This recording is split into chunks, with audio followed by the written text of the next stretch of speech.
Hello friends, welcome to Riches Kitchen. இன்றைக்கி நம்ம கிச்சனில் சட்னி ரெசிபிஸ் தான் பார்க்க போகிறோம். வீடியோக்குள்ளே போகிறதுக்கு முன்னாடி நம்ம சேனல் இது வரைக்கும் சப்ஸ்கிரைப் பண்ணலன்னா சப்ஸ்கிரைப் பண்ணிக்கோங்க. கூடவே பக்கத்தில் இருக்க பெல் ஐக்கானையும் கிளிக் பண்ணிக்கோங்க. இன்றைக்கி நம்ம டக்குன்னு 5 நிமிஷத்தில் பண்ணக்கூடிய ஒரு 5 விதமான சட்னி ரெசிபிஸ் தான் பார்க்க போகிறோம். இப்போ வாங்க வீடியோக்குள்ளே போகலாம்.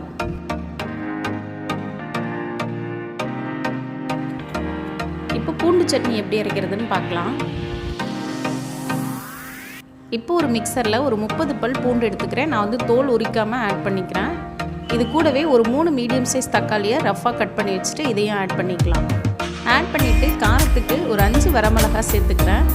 சேர்த்துட்டு ஒரு சின்ன நெல்லிக்காய் அளவு புளி சேர்த்துக்கலாம். இது நீங்கள் சேர்க்குறப்போ அந்த பூண்டோட காட்டை இல்லாமல் கரெக்டாக பேலன்ஸ் பண்ணி கொடுக்கும். அதனால தான் புளி சேர்த்துக்கிறேன். கூடவே 1 டீஸ்பூன் அளவு பொட்டுக்கடலை, தேவையான அளவு உப்பு சேர்த்து கொஞ்சமாக தண்ணி சேர்த்து நல்லா பேஸ்ட்டாக அரைச்சி எடுத்துடலாம். அதே மாதிரி நீங்கள் பொட்டுக்கடலை சேர்க்கறனால சட்னிக்கு நல்ல பைண்டிங் கொடுக்கும். அதனால தான் பொட்டுக்கடலை சேர்த்துக்கிறேன். அரைச்சி எடுத்ததுக்கப்புறமா ஒரு கடாயில் ஒரு டேபிள் ஸ்பூன் அளவு நல்லெண்ணெய் ஆட் பண்ணிக்கிறேன். ஆட் பண்ணிவிட்டு எண்ணெய் நல்லா காய்ச்சதுக்கப்புறமா கொஞ்சமாக கடுகு, 1 டீஸ்பூன் உளுத்தம்பருப்பு, கொஞ்சமாக கருவேப்பிலை சேர்த்துட்டு நல்லா பொரிய விட்டுடலாம்.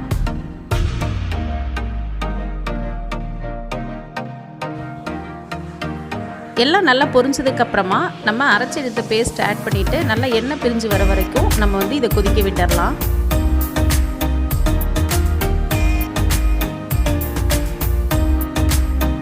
அவ்வளோதான், பூண்டு சட்னி ரொம்பவே சூப்பராக ரெடி ஆயிடுச்சு. இப்போ புதினா சட்னி எப்படி செய்யுதுன்னு பார்க்கலாம். ஒரு கடாயில் ஒரு 2 ஸ்பூன் அளவுக்கு எண்ணெய் ஆட் பண்ணிக்கிறேன். எண்ணெய் நல்லா காய்ச்சதுக்கப்புறமா இதில் 1 ஸ்பூன் அளவு உளுத்தம்பருப்பு, 1 ஸ்பூன் கடலைப்பருப்பு சேர்த்துட்டு கூடவே 1 டீஸ்பூன் மிளகு சேர்த்துக்கலாம். எல்லாம் நல்லா பொரிஞ்சதுக்கப்புறமா இதில் ஒரு 5 பல் பூண்டு சேர்த்துக்கிறேன்.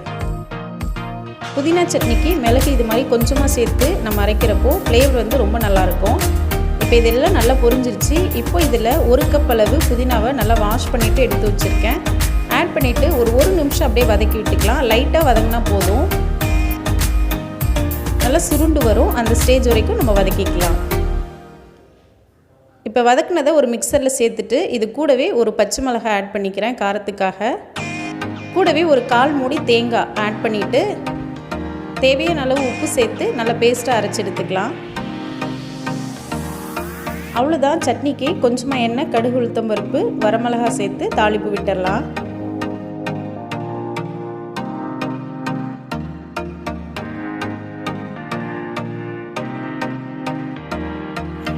இப்போ மல்லி சட்னி எப்படி அரைக்கிறதுன்னு பார்க்கலாம்.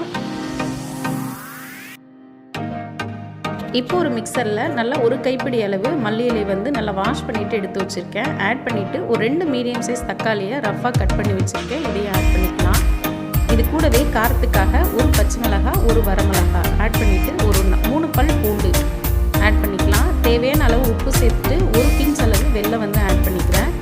நீங்கள் இந்த மாதிரி மல்லி சட்னிக்கு 1 பிஞ்ச் அளவு வெல்லம் சேர்த்துட்டிங்க அப்படின்னா உங்களுக்கு அந்த புளிப்பு, அந்த மல்லியோட ஃப்ளேவர் எல்லாத்தையும் கரெக்டாக பேலன்ஸ் பண்ணி கொடுக்கும். இப்போ இது எல்லாத்தையும் நல்லா அரைச்சி எடுத்துடலாம். இப்போ ஒரு கடாயில் 1 டேபிள் ஸ்பூன் அளவு நல்லெண்ணெய் ஆட் பண்ணிக்கிறேன்.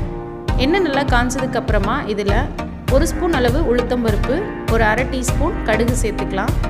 இது நல்லா பொரிஞ்சதுக்கப்புறமா கொஞ்சமாக கருவேப்பிலை சேர்த்துக்கலாம். சேர்த்துட்டு நம்ம அரைச்செடுத்த சட்னியை ஆட் பண்ணிவிட்டு லைட்டாக கொதிக்க விட்டுடலாம். ஒரு 2 நிமிஷம் கொதிக்க விட்டால் போதும். நல்லா எண்ணெய் பிரிய ஆரம்பிச்சிடும். அந்த ஸ்டேஜில் நம்ம ஸ்டவ் ஆஃப் பண்ணிவிட்டு சட்னி எடுத்துடலாம்.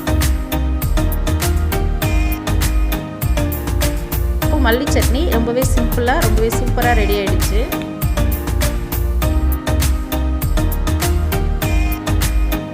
இப்போது மிளகாய் சட்னி எப்படி செய்கிறதுன்னு பார்க்கலாம். இப்போ ஒரு மிக்சரில் ஒரு 10 வரமிளகாய் ஆட் பண்ணிக்கலாம். கூடவே ஒரு 15லேருந்து 20 பல் பூண்டு சேர்த்துக்கிறேன். கூடவே 1 டீஸ்பூன் அளவுக்கு ஜீரகம் சேர்த்துக்கலாம். ஜீரகம் ரொம்பவும் அதிகமாக சேர்க்கக்கூடாது, ரொம்ப கம்மியாக சேர்த்துக்கோங்க. ஜீரகம் சேர்க்குறப்போ அந்த ஃப்ளேவர் ரொம்ப நல்லாயிருக்கும். இது கூடவே ஒரு சின்ன நெல்லிக்காய் அளவு புளி சேர்த்துக்கலாம். அதுக்கப்புறமா கொஞ்சமாக வெல்லம் சேர்த்துக்கிறேன். 1 பிஞ்ச் அளவு சேர்த்துக்கோங்க. நீங்கள் புளியும் வெல்லமும் ஆட் பண்ணுறப்போ அந்த காரத்தை கரெக்டாக பேலன்ஸ் பண்ணி கொடுக்கும். எல்லாத்தையும் சேர்த்துட்டு தேவையான அளவு உப்பு சேர்த்துட்டு கொஞ்சமாக தண்ணி விட்டு நல்லா பேஸ்ட்டாக அரைச்சி எடுத்துடலாம். இப்போ அரைச்சி எடுத்ததை தாளிச்சிடலாம். ஒரு கடாயில் 1 டேபிள் ஸ்பூன் அளவுக்கு நல்லெண்ணெய் வந்து ஆட் பண்ணிக்கிறேன். எண்ணெய் வந்து கொஞ்சம் அதிகமாக விட்டால் தான் நல்லாயிருக்கும். எண்ணெய் நல்லா காஞ்சதுக்கப்புறமா கடுகு சேர்த்து பொரிய விட்டுடலாம். இது நல்லா பொரிஞ்சதுக்கப்புறமா ஒரு கொத்து கருவேப்பிலையும் சேர்த்து நல்லா பொரிய விட்டுட்டு நம்ம அரைச்செடுத்த சட்னியை ஆட் பண்ணிவிட்டு நல்லா எண்ணெய் பிரிஞ்சு வர வரைக்கும் நம்ம கொதிக்க விட்டுடலாம். டக்குன்னு 2 நிமிஷத்தில் நம்மளுக்கு வந்து எண்ணெய் பிரிஞ்சு வந்துடும். இப்போ பார்த்திங்கன்னா நம்மளுக்கு மிளகாய் சட்னி ரெடி ஆகிடுச்சு.